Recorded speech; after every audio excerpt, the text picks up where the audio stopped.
Greetings, programs, and welcome back to the Awesome Friday podcast. A podcast where we talk about films every week. Two of them, in fact. I am your host. My name is Matthew, and this week we're going to be talking about the new Bad Boys film, Ride or Die, and also Hitman from Richard Linklater and Glenn Powell on Netflix. Or if you're in Canada, if you're in Canada, Hitman is in cinemas, and that's a good thing. With me, as always, is Simon. Say hello, Simon. Yeah, hi. It's nice to see you. If you pay, how much is Patreon now? Like $6, $12, $100? You can hear me singing $2. $2 for us. You can hear me singing Bad Boys. It's $1 each. Bad Boys, what you gonna do? And I feel like this month that might be worth the $2 by itself. Maybe, but it's nice to have you back with us one more week. I'm doing well, thank you. It's Father's Day today, so I'm being spoiled by my wife and my kids. And long story short, I have candy and fake beers, and then we're going bowling, and then I'm having steak cooked for me on a barbecue. So that's pretty great. I can live with that. Yeah, that sounds pretty great. Then I have to go back to work tomorrow. But hey, just forget about that for a while. How are you? Tell me something exciting from your life, from things you've watched that we are not going to talk about. Give me a TV show reaction, because I don't watch TV. House of the Dragon restarts tonight, and it continues to be excellent. So if you Presumed Innocent, which is the Jake Gyllenhaal starring update of the 90s classic Harrison Ford movie, and also adaptation of a famous book, obviously, which Apple gave me 7 out of 8 episodes on, which I found a little bit frustrating because I really wanted to love the film, but love the series. But when a story is going to be made or broken by the verdict in the case that's happening, and ultimately the revelation of who actually did it, because that's obviously a thing with this story, and you don't know that, it's tough to say whether it's great or not. It's it's really well done. It's really compelling. I just can't quite say that it's like an all-timer without knowing how it's going to end, What else? The new season of Shoresy has been great. Whether you just are there for the chirping or you're there for the examination of a older athlete who's maybe going through something, it's a really great show, and I'm upset that we're already 4 or 5 episodes into a six episode season. I got to catch up. I'm only just started the second season. Yeah, there's a moment at the end of the second season that I'm really curious to see your reaction to, actually. In the same way where I can't remember if you finished Letterkenny from the same people, but the end of Letterkenny, the series finale of Letterkenny has a moment with the main character Wayne that I'd be really curious to see anyone's reaction to, because it's as a person from a small town, it kind of hit home for me not about me, but about people that I know for sure. Okay. So. Turns out Jared Keeso is a really thoughtful filmmaker, and a writer. He's so varied, and I'm very interested that the channel locked him down for a couple of years in terms of stuff to make, that whoever he makes it for that ends up on Crave. Is it CBC? Who bought? Anyway, so Bell Globe Media owns Crave, who also owns CTV, and the deal is that he makes original content for Crave, and they license it to Hulu. So if you're in the States, Shoresy comes out a week later on Hulu in the States, so just watch it there. And Jared Keeso has definite underground following in the US, and he's pretty well known here for Letterkenny and for Shoresy as well. But he's so good, and he's so varied, and he's such, as you say, he's such a thoughtful writer, and he's so good at getting pathos in between fart jokes. Like he has, I don't know, I feel like at some point something's gonna break him in America. Like something's gonna be huge for him, and it's gonna be really interesting to see the trajectory of his career from that, because, and I really hope that happens. To be clear, like he is pretty singular, I think, in terms of creatives, specifically coming out of Canada as well. I think he's a really exciting writer and actor.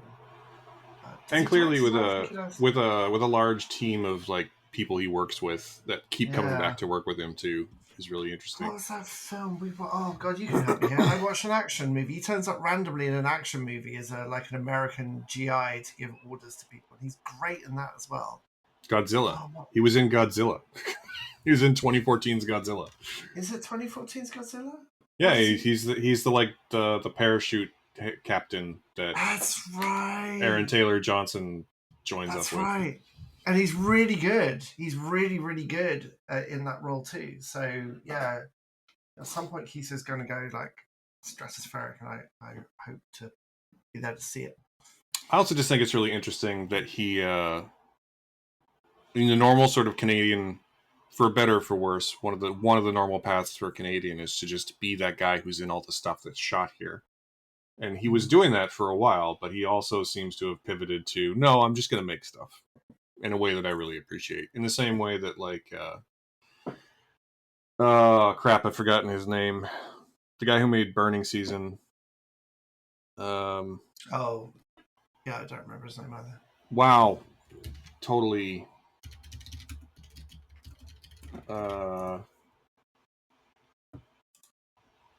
Jonas Chernick, that's his name. Oh, yeah. Jonas Chernick, who's a guy who he just makes stuff in Canada.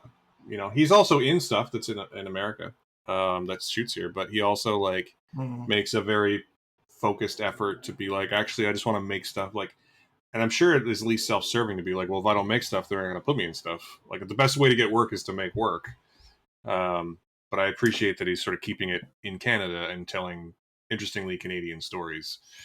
He's very much he's very much a very strong character actor in a way that, like, Kiso, I think, would make a great leading man, like a front man more in a different kind of way. And I would love to see him get the opportunity to do that. So he's a handsome young man. Like, he could be the handsome lead in something.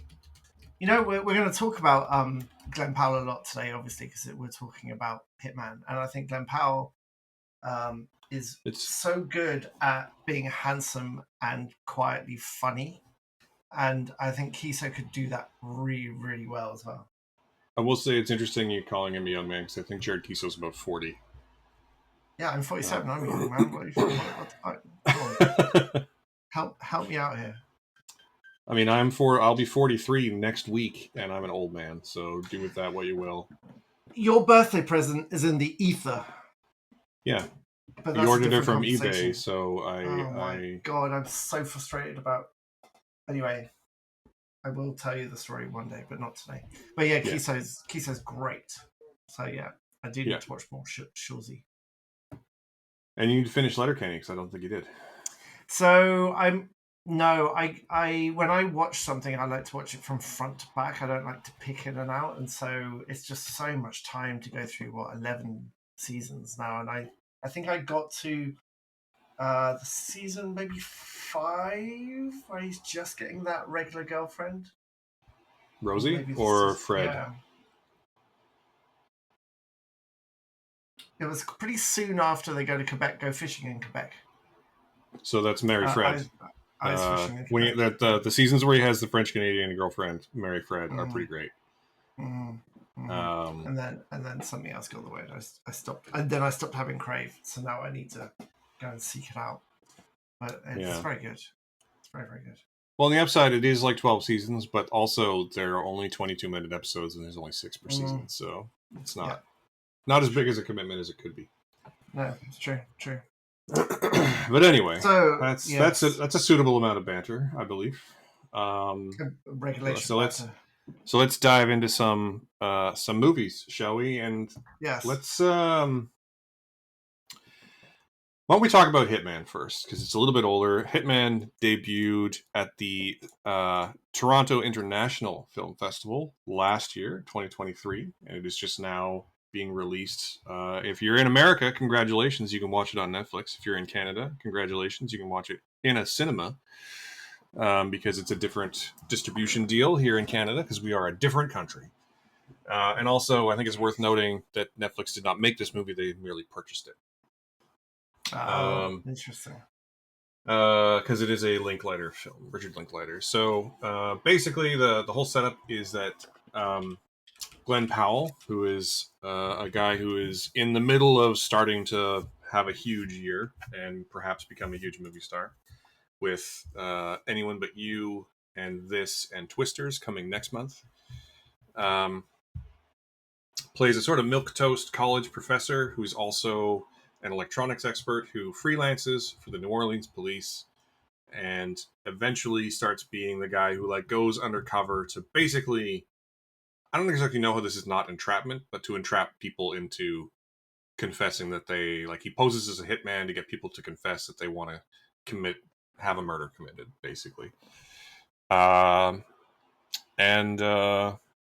then he poses as a hitman named Ron for a young woman whose name is Madison, played by Adria Arjona, and she is very gorgeous, and they have immediate connection. And she doesn't go through with the murder, but she starts dating this persona he's created, Ron, and then the rest of the movie happens. This is a movie that I think you are either going to. There's something I want to talk about the way the reaction to this movie that I found very interesting, but my personal take is that you're either going to really like it or really not, because it's a real showcase for Glenn Powell. Not only is he the star, he is the co-writer. And it gives him a chance to do so much stuff, because every time that he goes undercover, he adopts a different persona, and the whole setup is that he like does meticulous research to make sure he's, presenting a persona that the target person will react to. So it gives him a chance to do a lot of really interesting comedic work, basically. One of the personas is this like Russian hitman. One is this like gender ambiguous person that was maybe the funniest thing in the movie. Not in a mocking way, just in a way he plays it way. And there's one guy with the with the jean vest and the American flag do rag, talking about liberals and such. That's also very funny. And also, he's a very attractive man with a ton of charisma who shares a lot of scenes with a very attractive woman with a ton of charisma, and they are sexy on screen. This is actually a fairly horny movie, which is a very refreshing thing to me. And I really liked it. I had the chance to see it in cinemas, and I'll come back to this, but I think that seeing this movie in cinemas gives it an extra something based on the reactions I have seen. And I'm curious, Simon, because I know that you did not connect with it. So I'm curious to hear.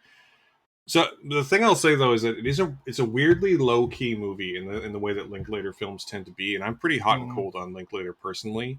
Yeah, and I think totally. for me in this instance it works. It mostly works in a way where it hasn't in others. In that it's sort of aloof in the way that he can be, but in a way that works for. I think it only works because Glenn Powell is in the lead, and I'll have more to say about Glenn Powell being both the correct and incorrect choice for this character. But I'm curious to hear what you thought about it first, because I've been avoiding asking you about it for like a week now, so I'm curious to hear where you went with this one. So I didn't like it, and I think you've hit the nail on the head with one aspect. Anyways, I don't think Linklater was the right choice, and you said his choices work for you, and I think he is quite an aloof director. I really like that as an adjective for his work, and he's very much character driven and dialogue driven, and for me the result was a movie that was kind of almost without pace. Once you got past the opening like 30, it flatlined to the end, and I thought the script was really basic, the characterization was really basic. I didn't think there was any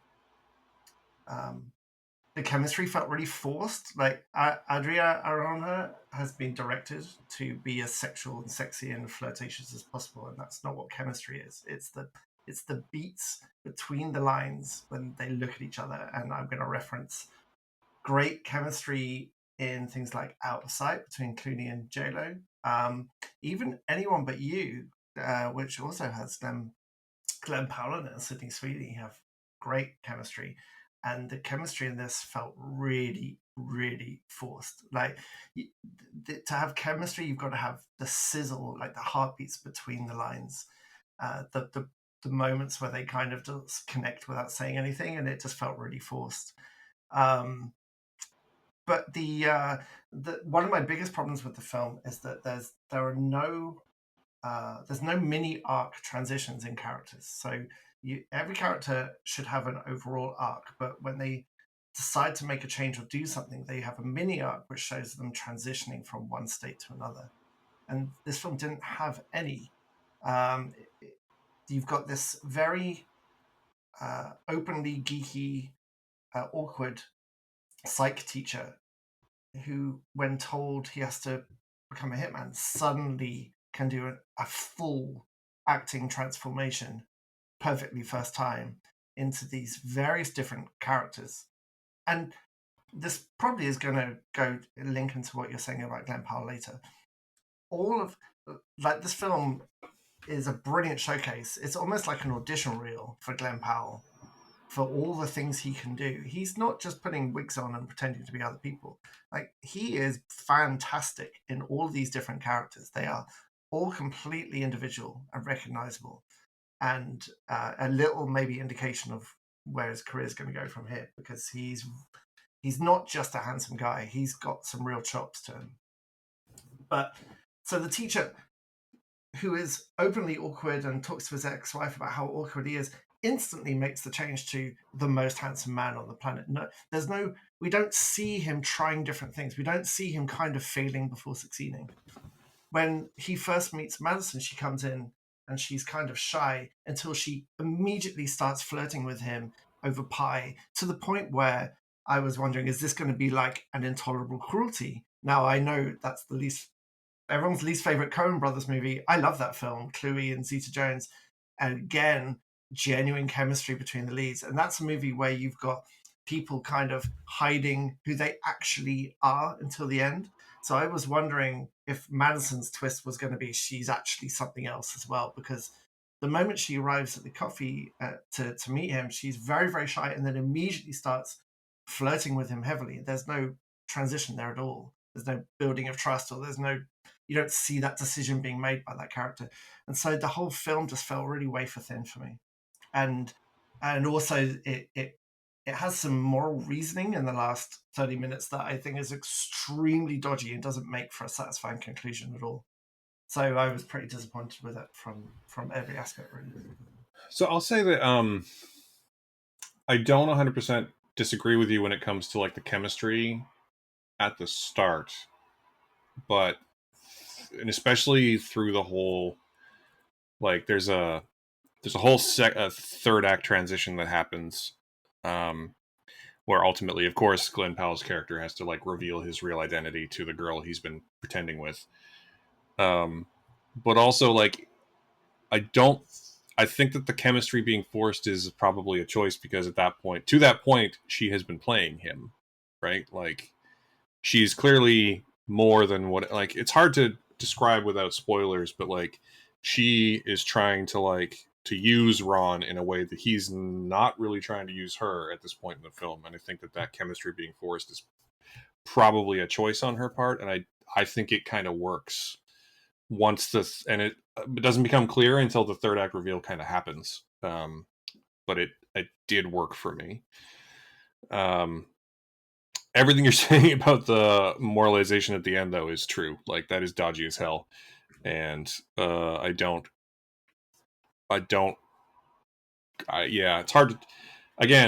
to talk about without spoilers, but like, yeah, there's some stuff at the end that's a little bit like, wait, what?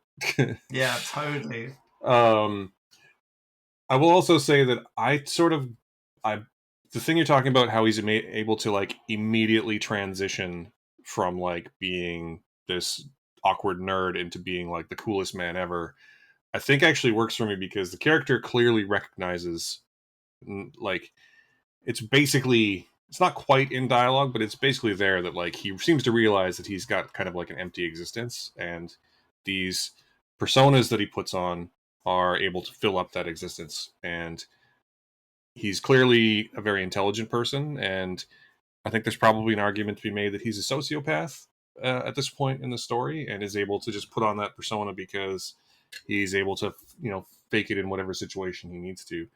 I don't think that doesn't work, and I think that to what degree that whatever degree it doesn't work, it serves to see every other persona that he creates, which I think is easily the best part of the movie. I probably could have just watched a movie where he like pretends to be a different kind of hitman for like 2 hours over and over again, or over and over again for 2 hours, not 2 hours over and over again. English is weird. The two things I really wanted to sort of highlight though are that, similar to what you're talking about, what I would say is it's sort of the opposite, in that if you want to cast someone to be a milquetoast nobody, I think Glenn Powell is a fucking terrible choice, because he's actually really charismatic even as the milquetoast nobody. And it's probably for the best in the film that he doesn't play that character very much. He's pretending to be someone else for the whole movie, because he is a very attractive, very charismatic person. And I think it's a real skill for someone of that persuasion to be able to play down to uninteresting, and he's just not there with it as far as I'm concerned. He's sort of too magnetic on screen all the time. And the other thing I would say is that it's been very interesting watching the reactions, because if you've watched this film, the people I know who've seen this film in a cinema tend to like it, and the people I know who've seen this film at home tend to not. And I find that just a really interesting black or white. Like, I don't know that many people who thought it was fine, but lots of people who saw it at home seem to think that it was sort of boring, and lots of people who saw it in the cinemas thought that it was a fun, horny movie. And it is a horny movie, and that's just enough at this point, because it's so outside our current cultural norms for human sexuality to be portrayed in cinema that I found that part of it really refreshing. I don't know. It's a weird movie. I will say though, I will say that like I was a little bit disappointed I haven't been able to rewatch it, but I don't actually feel really compelled to rewatch it. It's the type of thing that like at the end of in the fall I will probably rewatch it again and go like, oh yeah, I did like this movie, but I don't feel like compelled to go out and see it again in the way that I would kind of hope. So it's an interesting film. But I think it's worth seeing just because Glenn Powell is so good in it, generally speaking. I don't know. How do you... I mean, you obviously didn't like it, so like what? No, I was just thinking about your former point about he is the wrong man to come across as an awkward, like isolated professor. Like you should have taken John Cusack from Malkovich and have him turn into John Cusack in Grosse Pointe Blank. Like that would be a more believable change. But yeah, and they're like halfway there too, with like he has his hair longish enough to make him seem a little bit like a greasy loner, but they don't do that really. They just doesn't style his hair correctly.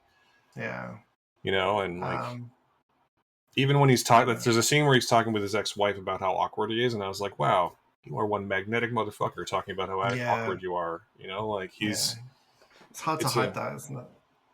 It is. It's kind of tough. It's a thing that is hard to get around. And yeah. To answer your question, this is 2 stars from me. This is a movie that is going to get 2 stars because it's a great showcase for his character actor ability, not just that he's hot, but he's got some chops. And also, it's a film that appreciates that Adria Arjona is the most beautiful person who is walking this planet. And it has many, many, many, as the kids say, fits in this film. Whoever dressed this woman in this film should get an Oscar, because I verbally, whenever she came on screen, just said the most obscene, sacrilegious swears because she just looks amazing. And there's one, I didn't find any chemistry between these two, so it felt a bit flat for me. But there's one particular scene where he arrives home and she has prepared for him. And Lord help every straight man anywhere, and non-straight women. I will say She's that gorgeous. this film would probably be nominated for a costuming award, not for like, because everyone in it is dressed really well, but in particular, like, you know, every single hitman character that he creates has a distinct wardrobe in a way that like must have been a ton of fun for whoever's doing the costumes. Yeah. So it's 2 for me. What about you? 3? I'm here, maybe. Yeah, honestly, when I first saw it in the cinemas, I gave it a 4, and I think in because I did really enjoy it. So I guess I'll stick with that. I'm curious to see how I'll react to it when I do get a chance to see it again. Which in Canada will probably be when it comes out on Blu-ray, probably in. I think it's actually out on digital. I think you can buy it on digital now, so maybe we'll watch it again sooner. But I'm curious to see how I'm going to react to it the second time. But yeah, I'll say it's still a 4-star movie for me. I still had a really good time watching it, and it's paper thin, but for me, not in a bad way. Like it's one specific thing, and it is that specific thing throughout, and it's hot and horny, and I like that. So there you go. 4 stars. What did your wife think of it? She also, I think she actually liked it more than I did. Oh, cool. Okay, or at least as much as I did. So, awesome. And to be fair, I think that I'm not trying to say this to like diminish your reaction, but like that does seem to be the consensus. Like it's sitting at like 90-something% on Rotten Tomatoes, and I think its average score is around 4 to 5 on Letterboxd. And I'm going to point this out again later because we're about to have the opposite discussion, I think, about the next film we're talking about. And I'm just saying that like you should see everything for yourself. I'm always on team see it for yourself. So just remember that when we talk about the next film too.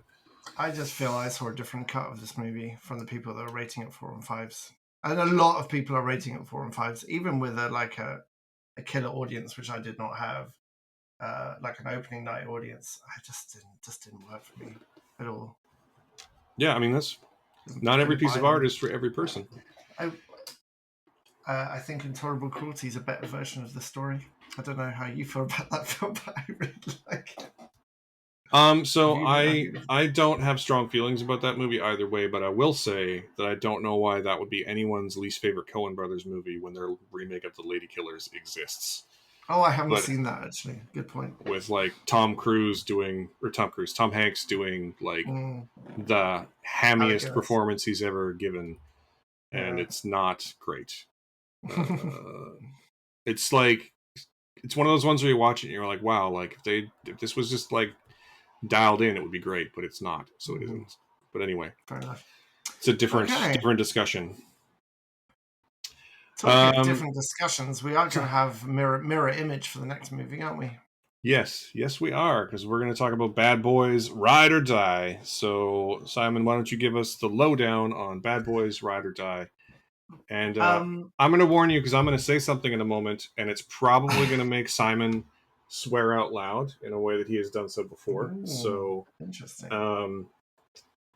Just be aware, ready to turn your volume down slightly. Great. I look forward to that.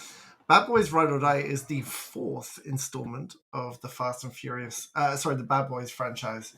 And I haven't seen Bad Boys 1 and 2, so there's your context for you. I've seen a bit of Bad Boys 1 and turned it off because I didn't like it. I really liked Bad Boys 3, which is For Life. I forget the subtitle. For Life, thank you. And in this Bad Boys movie, Will Smith and Martin Lawrence are back, and they are investigating something. Like their now dead police captain is being implied to be basically crooked and feeding money and information to the cartel all this time, and in the journey of having him exonerated, they uncover this corruption deeply rooted in the police system, I think they're in New Orleans, aren't they? And They're in the Miami. Miami, okay. Yeah. I will say, And actually, sorry, just to interrupt very quickly to go back to Hitman for a second.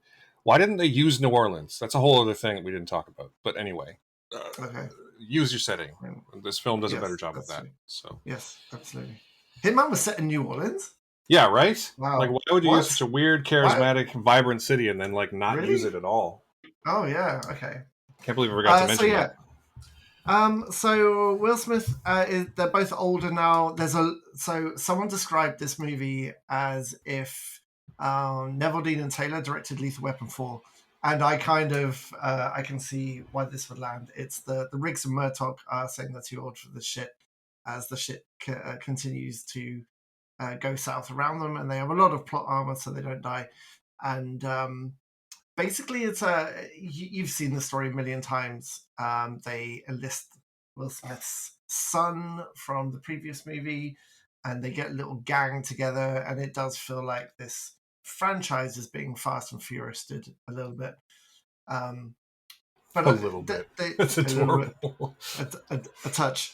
But again, it's just directed. The two guys who direct this, who you will help me with their names now because I haven't got that in front of me. Adil and Bilal. Thank you. They direct with so much energy and verve, and honestly, the first 30 minutes of this movie has some very touching moments about death and some very good camera work, and it's a great opening 30, and it feels different from all the identikit like cops on the run have to clear the captain's name movies that we've seen a million times before.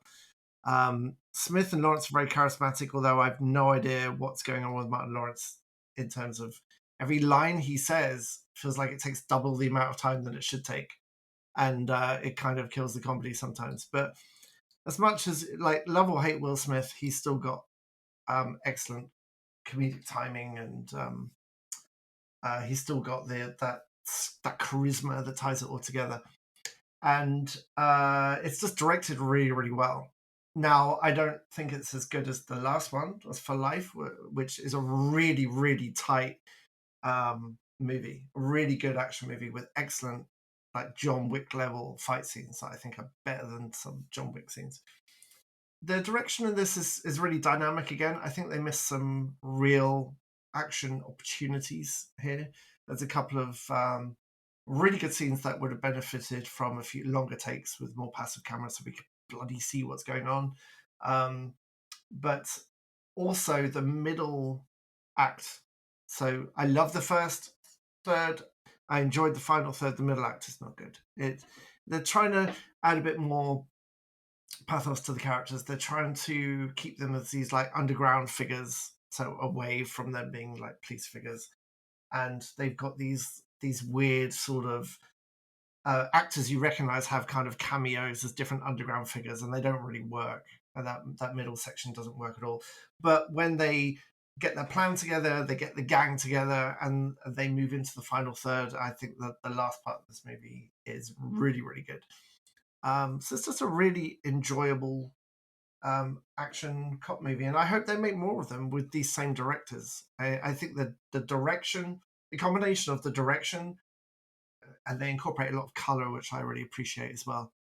And the actors now, like I've got a lot of time for Vanessa Hudgens. Your guy who played a Viking is good in it as well. His name is Alexander Ludwig. He's filming in Vancouver at the moment. And Smith and Lawrence have a really good chemistry as well. But I also love Paola Nunez as the captain trying to hold the shit down on multiple angles. She's just a stunning woman who has also got great like film presence as well. So I'd like to see more of them. Like this is a great night out. This is a great popcorn movie. It's dynamic. It's got good chemistry. It's got great color, great music. There's some really good needle drops in this as well. And it's funny when it needs to be funny.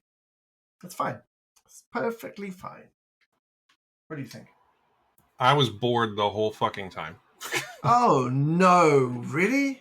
So outside of a few choices in terms of like, I will say like there's no denying how good Dylan Bilal are at creating action. So I can't say I was bored the whole time because there was a number of scenes. In particular, one of the earliest action scenes is phenomenal, and parts of the big finale action scene are also phenomenal. And in particular, there's a scene where there's like they're using drone cameras to follow drones through a big like clearly staged section of like people doing things in different places, which is great.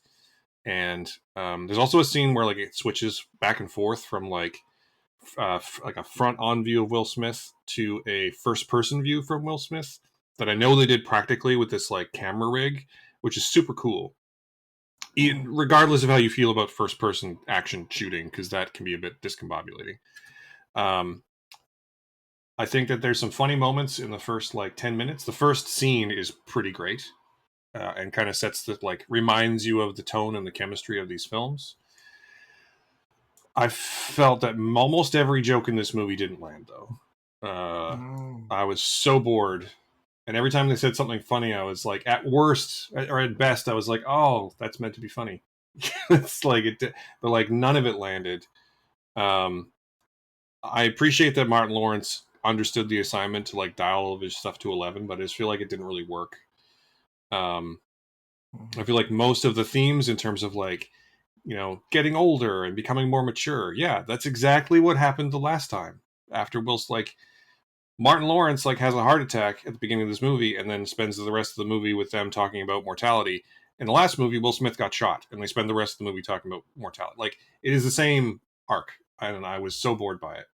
And you know, and then they just are clearly trying to be the Fast and the Furious in that like the bad guy from the last movie is now a good guy in this movie.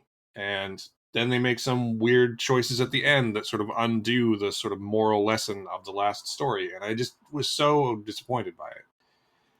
I don't think that anyone in it is particularly bad. I think Vanessa Hudgens and Alexander Ludwig are good, and they don't have enough to do. I think it spends the good thing about the last film was it spent a lot of time like saying that like the old ways are good and then the new ways are also good, and the fusion of those two things is better.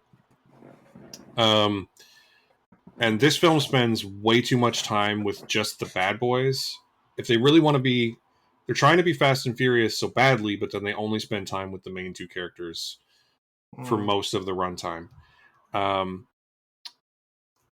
interestingly, there's an action scene in the middle that should be really exciting that is cut so close and so fast that it's not incomprehensible because they're really good at geography, but it's sacrificing what's the best way to put this? It's sacrificing flow for surprise would be the way to put it, right? They're trying very desperately to have like it feels like they're trying very desperately to have like distinct clips of this action scene that I can watch on TikTok later.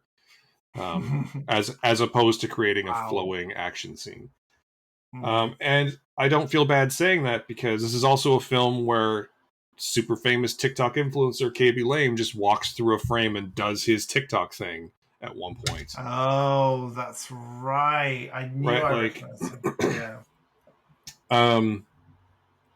There's also two, I believe, new characters. I can't remember if Rhea Seehorn was in the last one as Joey Pants' daughter, but like her arc in this movie is effectively like it doesn't have a beginning and a middle and an end. It just has a beginning and then an end, and it does not work like at all for me. Because there's no like middle part of the story where she like has to learn why her end will be the way it is. It just sort of happens, and they do that with another character who exists. I'm just to be saved. There's a character in this movie that exists only to be saved. There's just no other purpose in the movie, and there's just so much. They're trying to cram in so much that none of it is really given the attention it deserves, and I just didn't. I couldn't get into it like at all. You know, I will say that like I read somewhere once that like the most important parts of a movie are the first 5 and the last 20 minutes. And if that's true, then maybe this is a masterpiece. But the like hour and 40 minutes in between that, I just couldn't get into it like at all. I was so bored. I was so bored watching this movie. And this is a little bit of a spoiler, but honestly, if you want to cast someone to be like a if you want to cast someone to be a smarmy piece of shit who um who turns out to be the actual bad guy in the end, maybe don't Spoiler. maybe don't cast Johan Griffith. Like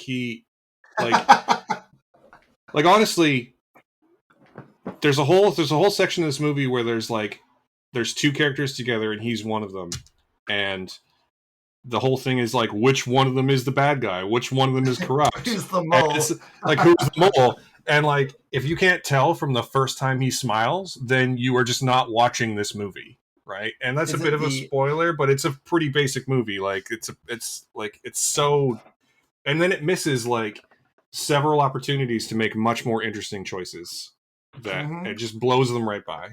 And I don't know. It's weird. It's almost an insane sentence to say out loud. But I think if they really want to make a franchise out of this in the way that Fast and Furious did, then they need to find the heart in these stories in the way that those ones have. Like, don't get me wrong, Fast and Furious, I love Fast and Furious, but they are super basic.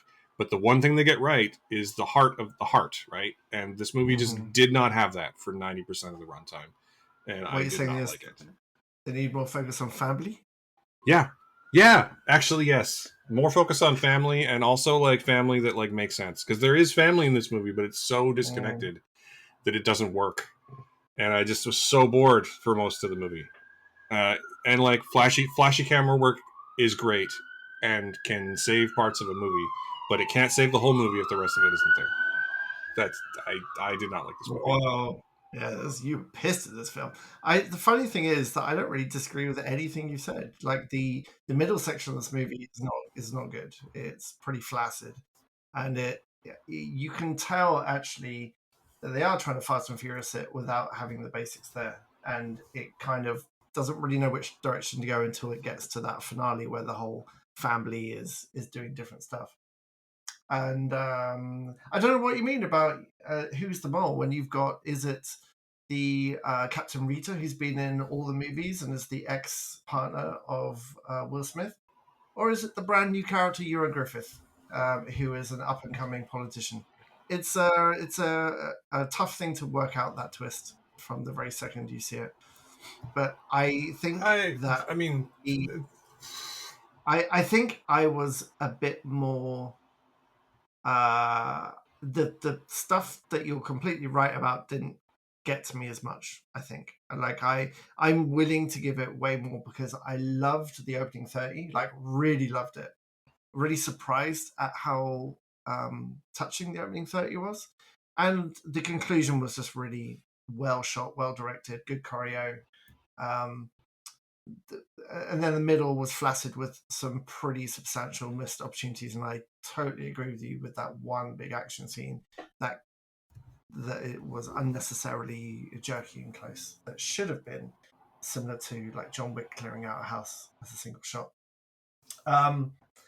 But for me, the whole package was I enjoyed it, everything else enough to bring that up, and it's not quite as good as the last one in total, but I just like that. I feel like there's more films taking more cues from Indo-Asian and Middle Eastern action films now, and obviously the two directors are from that environment, and I feel like they're bringing the color and the there's no passive camera work in this movie. If you think back to the early 2000s with Neville, I can't say the name, Neville Dean and Taylor directing my favorite Marvel movie, Ghost Rider: Spirit of Vengeance, but also like Crank. If you think of the camera work in Crank, like I've never seen that before. You think of McGee as well with the Charlie's Angels, like you talk about auteur in the terms of like Hitchcock and Tarantino, but these were much the works of auteurs as well, in that they're camera work is distinct and colorful and dynamic and constantly changing and shifting. And a result of that is that it doesn't all work, but when it really works, it works brilliantly. And someone else on Letterboxd described this as like post-ambulance movie making. And I think you said this actually.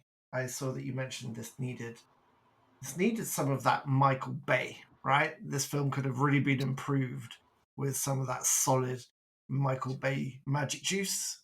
Yeah, That was so there in Ambulance. I said that in my Letterboxd review that like with a dash of actual Bayhem, this movie could have been great. Like, but as it is, like it's almost like too clean and like the cinematography like not contrasty enough. And some of the things that like Michael Bay, like love him or hate him, the dude has an eye.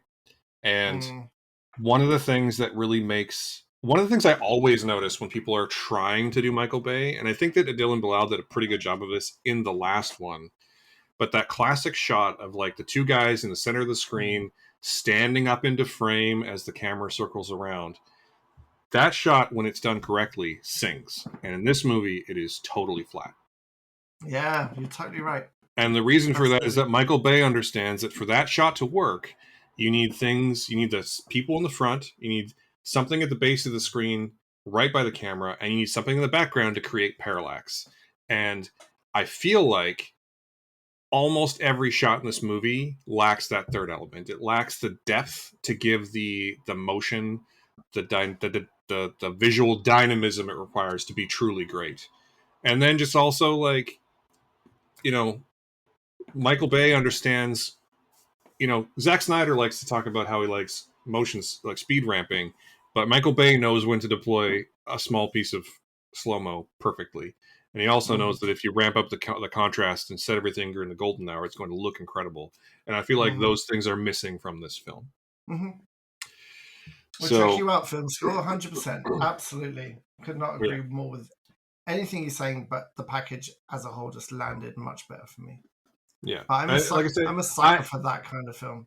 Maybe part of it's me because I really wanted to like this film because I really liked the last one. But I feel like the retread of the themes and the boringness of the main story as a result really dragged it down for me. So where are you landing with stars for this one?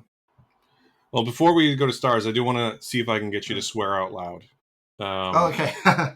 So, Jacob Scipio returns in this film as Mike's illegitimate son and former cartel assassin Armando, who is a British person in real life.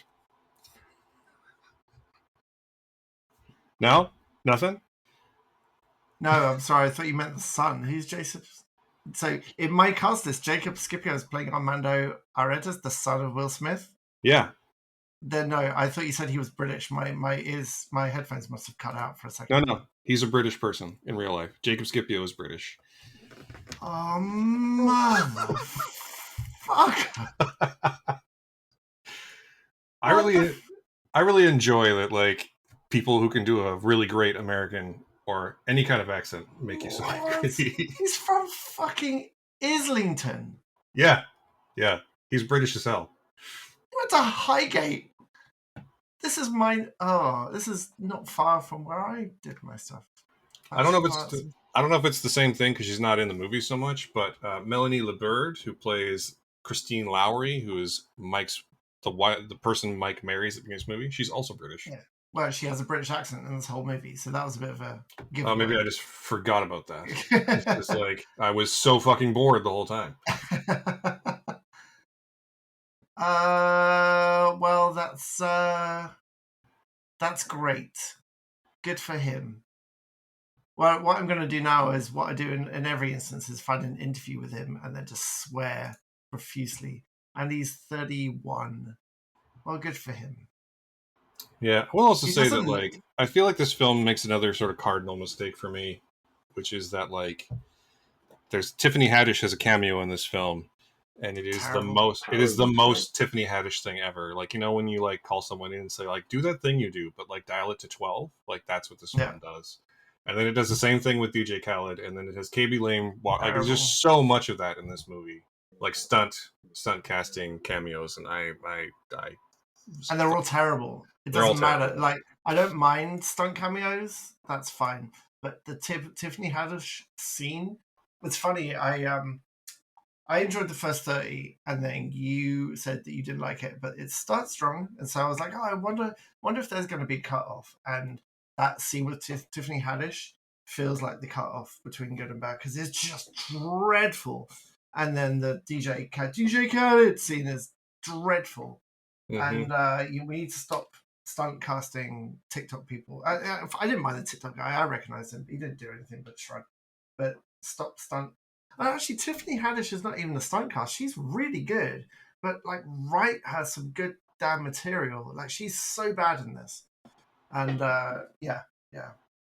I know yeah, it's difficult, isn't it? Because I know you want your thing to be popular.